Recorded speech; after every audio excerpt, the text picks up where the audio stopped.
Assalamualaikum warahmatullahi wabarakatuh. Anak-anakku kelas 9 semuanya. Mudah-mudahan kalian dalam keadaan sehat walafiat ya, Nak ya. Tidak kurang satu apapun. Kembali bersama Bapak Irfan di sini sebagai guru mapel IPS kelas 9 ya. Baik anak-anak, materi pembahasan kali ini yaitu berkaitan dengan harga pasar ya. Baik, sebelum Bapak menyampaikan isi materi ini ya, Bapak harapkan kalian di sini bisa mengerti ya semua materi yang sudah Bapak sampaikan ya. Tujuan pembelajarannya yaitu yang pertama, setelah mempelajari bahan ajar ini, kalian diharapkan mampu yang pertama mampu menjelaskan faktor produksi ya, berdasarkan persebaran bahan baku itu sudah dibahas ya. Terus yang kedua, menjelaskan faktor pendorong dan penghambat distribusi barang dan jasa antar daerah. Itu juga sudah Bapak bahas ya, Nak. Yang ketiga, menjelaskan karakteristik konsumen berdasarkan perbedaan wilayah ya.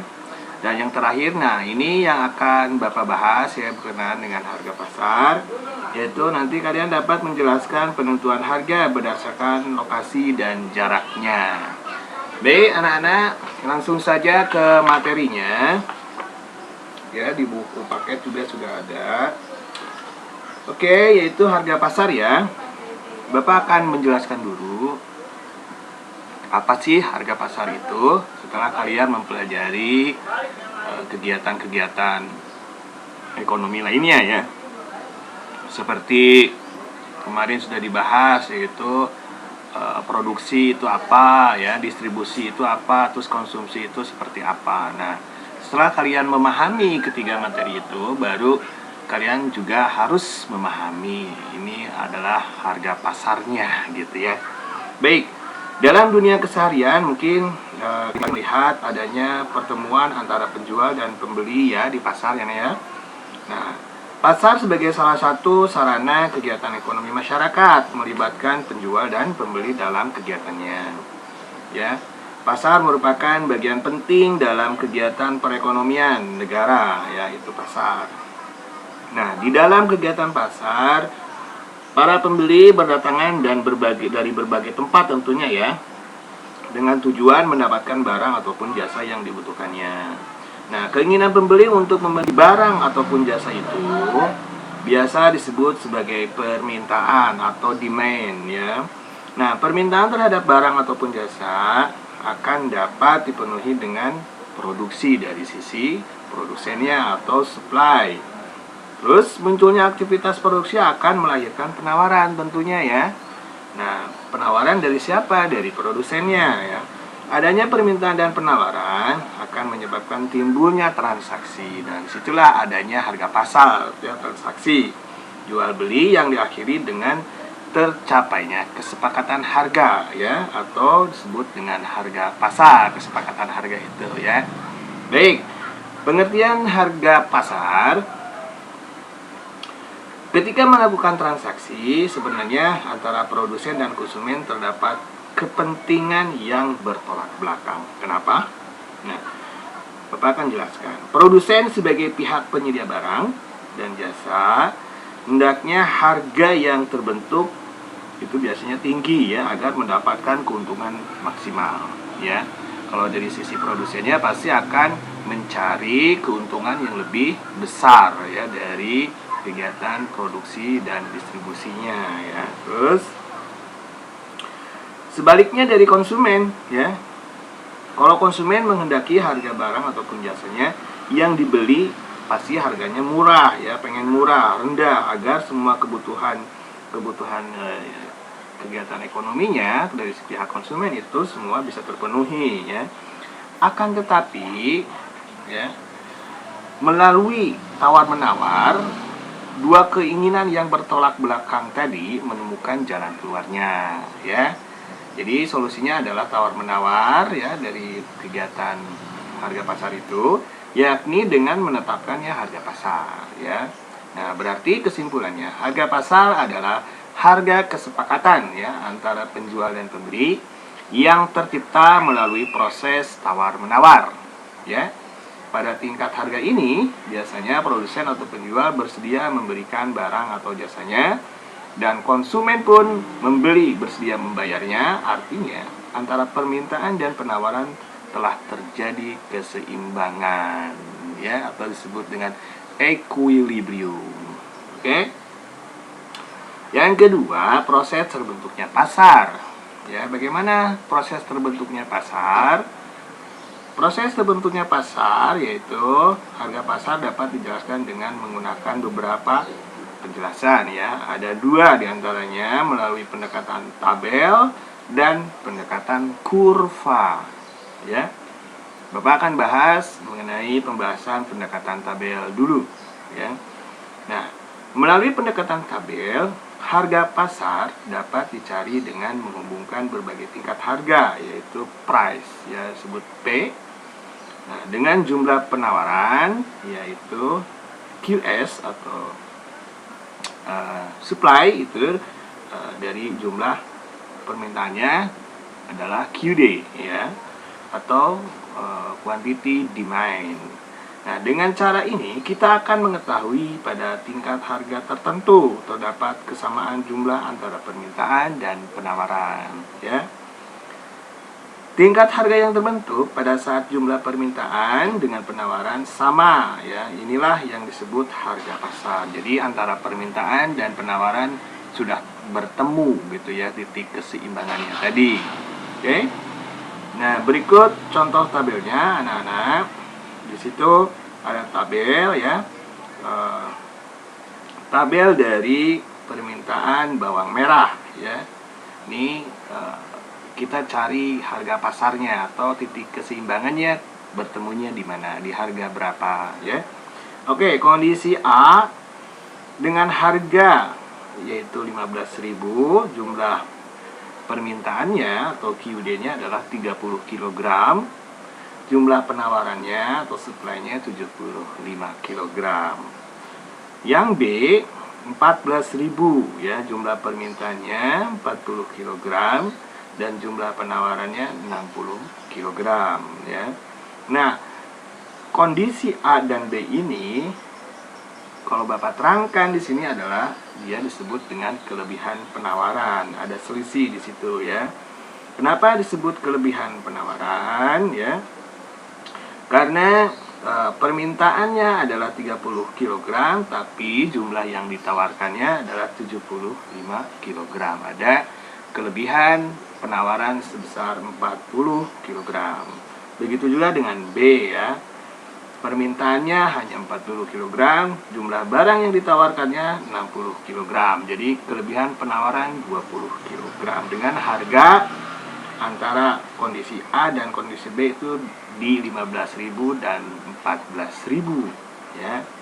Sedangkan kondisi C kita lihat, ya, di situ sudah ada, ya. Harganya 13.000 dengan jumlah permintaan 50 kg dan jumlah penawarannya 50 kg. Maka disitulah terjadi kesepakatan, artinya kesepakatan harga dan jumlah barang yang ditawarkan, yaitu sebesar 50 kg dengan harga 13.000, ya. Terus yang kondisi D dan E, dia disebut dengan kelebihan permintaan, ya. Kenapa? Dengan harga 12.000 dan 11.000 jumlah permintaan, kondisi D 60 kg, sedangkan jumlah yang ditawarkannya masih kurang, ya. Di situ disebutkan 40 kg. Nah, untuk kondisi E-nya 75 kg, sedangkan jumlah yang ditawarkannya hanya 30 kg. Itu kelebihan permintaan, gitu. Nah, ya. Oke, dari tabel di atas, ya. Jadi bisa diuraikan, ya. Tadi sudah Bapak jelaskan kenapa ada titik keseimbangannya di situ. Jadi adanya kesepakatan antara penjual dan pembeli, yaitu di titik di kondisi C, yaitu Rp13.000 dengan jumlah permintaan dan penawaran yang sama, ya, yaitu 50 kg. Oke. Lanjutkan, nah itu dari segi pendekatan dari tabel ya. Untuk mencari kita harus mencari untuk mengetahui harga keseimbangan atau harga pasarnya, yaitu melalui pendekatan tabel. Lalu kita cari melalui pendekatan kurva. Oke. Nah, proses terbentuknya harga pasar dapat diketahui pada melalui pendekatan kurva ya. Pendekatan kurva dilakukan dengan menggabungkan kurva permintaan dan kurva penawaran ya. Nah, melalui penggabungan tadi bisa didapatkan titik potong keduanya. Nah, titik potong inilah ya yang menunjukkan titik keseimbangan antara permintaan dan penawaran ya. Nah, jika dari titik keseimbangan ditarik ke garis sumbu ya, harga P akan diperoleh tingkat harga yang merupakan harga keseimbangan ya. Nah, di situ ada kurvanya, kurva permintaan dan penawaran ya. Berada di titik mana dia kurvanya? Ada di titik tengahnya, yaitu titik pertemuan antara kurva permintaan dan kurva penawaran. Itulah jumlah dan harga yang sama gitu ya. Bapak distorsikan, di situ ada kurvanya ya anak-anak. Oke. Tidak jauh dengan pendekatan tabel ya. Artinya titik keseimbangannya yang dicari gitu anak-anak ya. Itu dari pendekatan kurva ya. Oke. Sekarang kita beralih ke terbentuknya harga pasar ya, berdasarkan lokasi dan jarak ya. Baik. Sebelum menentukan harga pasar berdasarkan lokasi dan jarak, kita harus memahami macam-macam harganya ya. Nah, dalam kegiatan perdagangan dikenal dengan macam-macam harga, diantaranya harga pasar, terus harga beli, harga perolehan, harga pokok penjualan, ya, harga jual, dan harga yang ditetapkan oleh pemerintah. Ya, Bapak di sini akan membahas harga pasarnya dulu. Ya, tadi sudah dijelaskan ya harga pasar itu apa.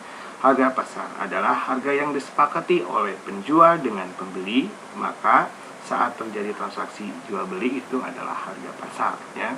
Kalau harga beli adalah harga barang pada saat barang itu dibeli ya. Contoh misalkan anak-anak yang misalkan Adam membeli sepeda motor sebesar 15 juta, maka harga beli motor tersebut adalah 15 juta. Itu disebut dengan harga beli ya.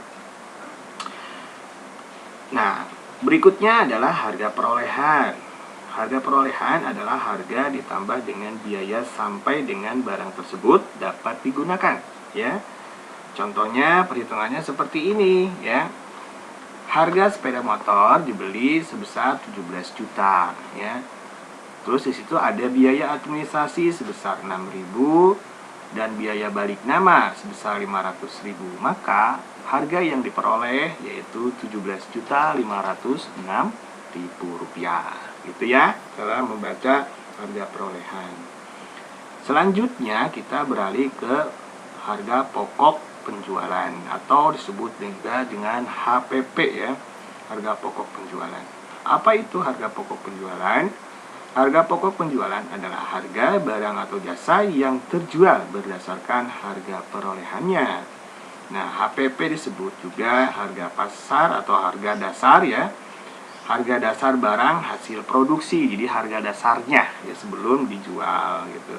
Perlu diingat ya, HPP dapat dijadikan patokan ya untuk menentukan untung apa rugi nantinya gitu ya. Contohnya gini ilustrasinya, di situ ada ya.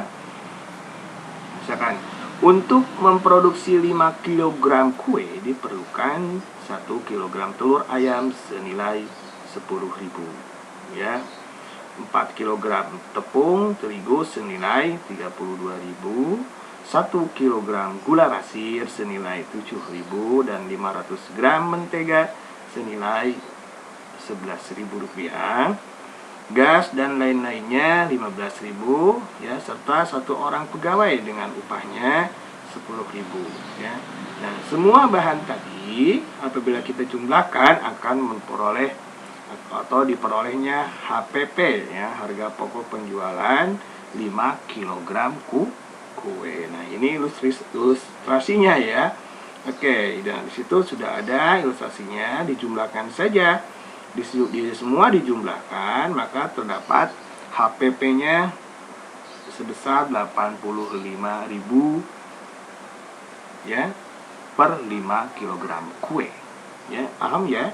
Nah, itu adalah patokan harga dasar dari HPP. Oke. Sekarang beralih ke harga jual. Harga jual adalah harga pokok penjualan setelah ditambah dengan laba atau untung yang diinginkan dan biaya penjualan lainnya. Contoh di situ sudah ada HPP-nya 85.000 kita sudah dapatkan ya. Nah, target labanya adalah 20%, berarti Rp17.000 ya. Disertakan biaya angkut untuk semuanya itu 5.000, maka harga jual 5 kg kue didapatkan sebesar Rp107.000 per 5 kg kue. Itu harga jualnya ya, paham ya? Nah, berikutnya lanjut ke harga yang ditetapkan oleh pemerintah. Nah, ini penting. Kenapa? Kebijakan menetapkan harga dilakukan pemerintah untuk melindungi siapa? Melindungi produsen dan konsumen dari kerugian. Ya. Adapun bentuknya meliputi penetapan harga eceran terendah dan harga eceran tertinggi. Jadi pemerintah sudah menetapkan harga di situ biar tidak terjadi miss atau konflik antara produsen dan konsumen. Ya. Bapak akan membahas yang pertama yaitu harga eceran terendah atau disebut dengan floor price ya. Apa itu floor price atau harga eceran terendah? Adalah harga terendah bagi suatu komoditi yang dijual produsen di mana besarannya lebih tinggi dari harga pasar ya. Dalam tingkatan harga tersebut produsen telah mendapatkan keuntungan. Jadi melalui penetapan floor price, pemerintah bisa melindungi produsen ya dari kerugian yang disebabkan kelebihan dari penawaran gitu ya. Artinya, meskipun jumlah produksi bertambah banyak, harga yang berlaku tetap harga patokan terendah tersebut. Jadi sudah dipatok oleh pemerintah gitu. Nah, yang kedua, harga eceran tertinggi atau selling price ya. Apa itu selling price? Yaitu harga tertinggi bagi suatu komoditi yang dijual produsen di mana besarannya lebih rendah dari harga pasar ya. Kebijakan ini dilakukan pemerintah untuk siapa? Untuk melindungi konsumen dari tindakan semena-mena produsen gitu ya. Dalam menentukan harganya tentu produsen tidak boleh memainkan harga di situ. Walaupun jumlah barang yang diproduksi atau dari produsennya itu sedikit ya, tetap jadi ada perlindungan dari pemerintah untuk konsumen ya. Nah, sekarang beralih kepada jarak lokasi ya, lokasi dan jarak terhadap harga pasar. Berkenaan dengan lokasi dan jarak, jenis harga pasar yang ditentukan menggunakan konsep harga jual ya. Lokasi dan jarak penjualan dari produsen kepada konsumen menjadi bagian penting ya dalam saluran distribusi. Nah, kemarin kalian sudah belajar apa itu distribusi, kendalanya seperti apa ya. Lokasi dan jarak penjualan dapat membedakan tinggi rendahnya biaya angkut ya. Jadi ini termasuk kepada biaya kos ya, biaya angkut. Lokasi adalah letak ya, letak atau posisi suatu tempat di permukaan bumi ini ya, sedangkan jarak adalah ruang atau sela dekat atau jauh ya antara satu tempat dengan tempat yang lainnya ya. Dalam menentukan biaya angkut suatu barang ataupun jasa, lokasi dapat dinilai sebagai lokasi yang strategis, lokasi kurang strategis, dan lokasi tidak strategis ya. Begitu pula dengan jarak ya. Nah, biaya angkut dapat dibedakan atas jarak lokasi penjualan ke konsumen dengan kategori sangat dekat, dekat, agak jauh, jauh, dan sangat jauh ya. Dengan demikian, tinggi rendahnya harga pasar berdasarkan lokasi dan jarak tersebut dapat ditentukan setelah mempertimbangkan strategis setidaknya lokasi dan jauh dekatnya jarak dari produsen kepada konsumen ya. Contohnya seperti ini perhitungannya. Untuk menentukan harga jual satu set buku dari kota Jakarta ke Bandung, jaraknya yaitu 151 km. Sedangkan ke kota Semarang jaraknya 459 km. Dan untuk ke kota Surabaya 765 km. Nah, ditentukan harga pokok penjualannya ya, harga PP-nya buku tersebut adalah 1 juta ya. Laba yang diinginkan 10% ya, yaitu 100.000 dan biaya angkut dari Jakarta ke Bandung 15.000, Jakarta Semarang 45.000 dan Jakarta Surabaya 76.000. Jika konsumen berasal dari kota Bandung, maka harga jual satu set buku senilai 1.145.000. Dari mana hitungannya? Nah, ini hitungannya ya. HPP-nya tadi 1 juta ya, terus labanya 10% sebesar 100.000, sedangkan biaya angkutnya 45.000. Maka didapat harga jual satu set buku tersebut sebesar 1.145.000. Nah, itulah yang dinamakan dengan harga pasar, anak-anak ya. Jadi Bapak harapkan konsep tadi bisa dipahami dan dimengerti ya, anak-anak, mudah, dan kalian harus bisa menerapkannya dan bisa menjelaskannya. Baik, anak-anak, Bapak kira cukup materi untuk hari ini ya.